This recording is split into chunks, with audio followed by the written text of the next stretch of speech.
Hi there, Jeff Miller here again with another video on setting up artwork for your full color EarthBinder project. This video we're going to do is cover the process of front and back covers and putting together a mock-up and how that all works together. So here is the basic template. This is a 1-inch EarthBinder cover template, and again, as discussed in the last video, there's 4 different sheet sizes that EarthBinders are sized for. Half size, which is 8.5 by 5.5, office size 8.5 by 11, legal size is 8.5 by 14, and architectural size is 11 by 17. Each one of those has a variety of ring sizes available depending on which page size you're selecting. So point of all of that is the templates are all on our website. Just make sure you grab the right one because there's a bunch of them, and they are all different sizes. This is the template for a front or back cover of a 1-inch office-size EarthBinder. Now, one thing to remember about the way these binders are made, the front cover, the part that you're actually going to see on the front cover is here. Okay, that's the part that you're going to see visible. But the overall artboard, this actually corresponds to the piece of chipboard itself that we're going to make the front cover out of. Now, the reason for that is there's this section over on the left-hand side where the spine paper that that actually makes the structure of the binder, that wraps onto the front cover and it wraps onto the back cover. And these templates all have a guideline to show you where that wrap is going to hit. So if I took my little rectangle here and we pretend that's the spine paper, it's going to hit like that. Now, the other thing to remember is these EarthBinders are all handmade. So there's a fair amount of variation in how the particular pieces are going to align. So as you're putting your design together, don't count on that line hitting with high precision. A couple of different things can happen. Some binders are going to come out, it might be a little to the left. Others it might be a little to the right, right? And then it could even be slightly skewed. So that's exaggerated, it won't be that much, but it wouldn't be out of the question to see a little skew on one of these. All of those things can happen, and so you've got to keep that in mind when you do your design.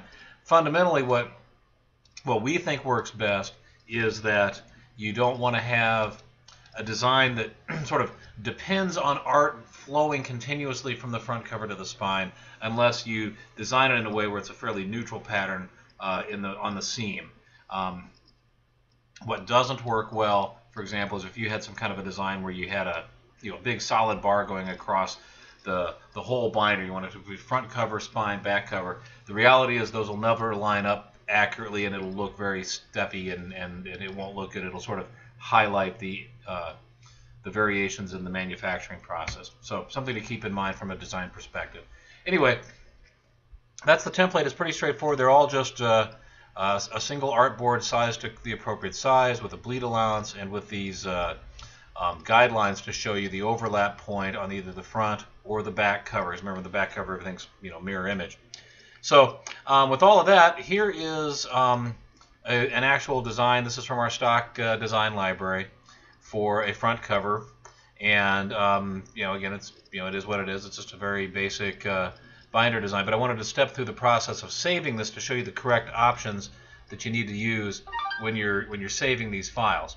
So I'm going to do a save as and a save over the copy that's there, video demo front, and so here we go. First thing is options. We want to select high quality print, and like we discussed in the spine video, the purpose of that is you might have raster images, Photoshop files, things like that that are very large in your file, and they're larger than we need to print.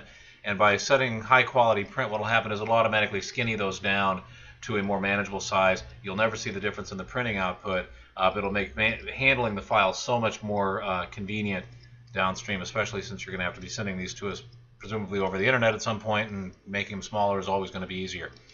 Then we select marks and bleeds, and we want to set all printers marks, make sure those are all turned on, and use document bleed settings. Again, if you're using our template, the document bleed settings should be automatically set to a 1/4 inch. So you want to make sure that's that.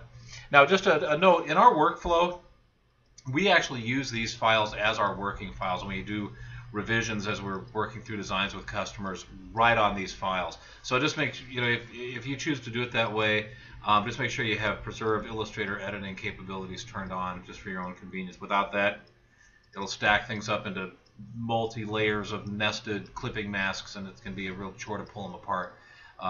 So you don't want to fight with that. So this is always a good thing to make sure you save.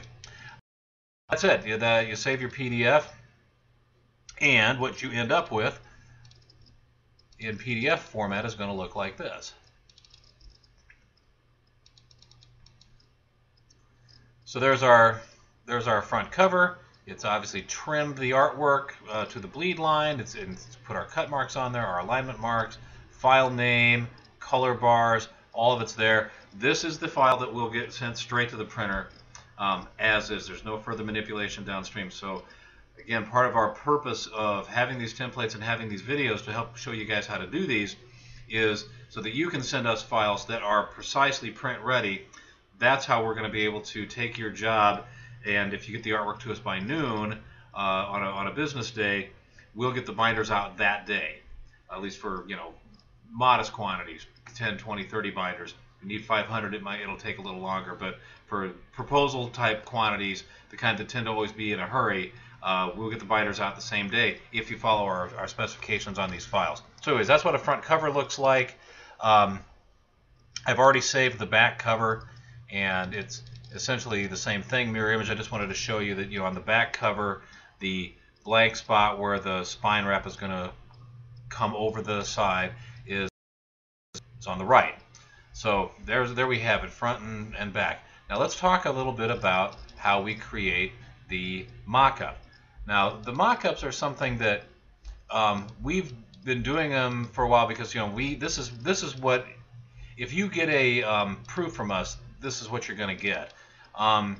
When you send us files, we don't necessarily need you to send us a mock-up. I mean, it's kind of nice to see it, to see how you expect these things to get put together. But truthfully, if your files are put together properly, front, back, and spine, we're going to send them to the printer and make binders out of them. That's it. We're going to trust that you've given us the files that are going to print the way you want them to print.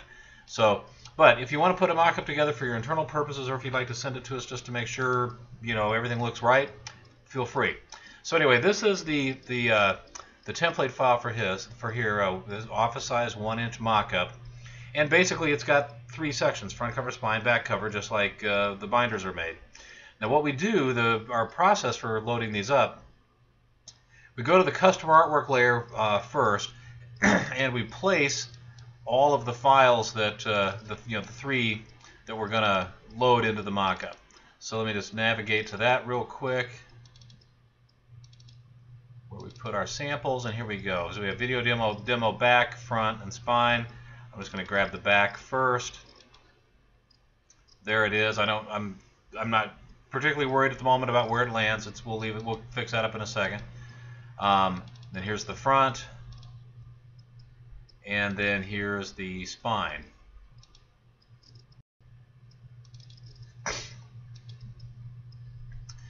So now what we got to do is we have these 3 files, and we want to position them and then use these, the elements that are already on here, to clipping mask these to how they're going to look on the final binder.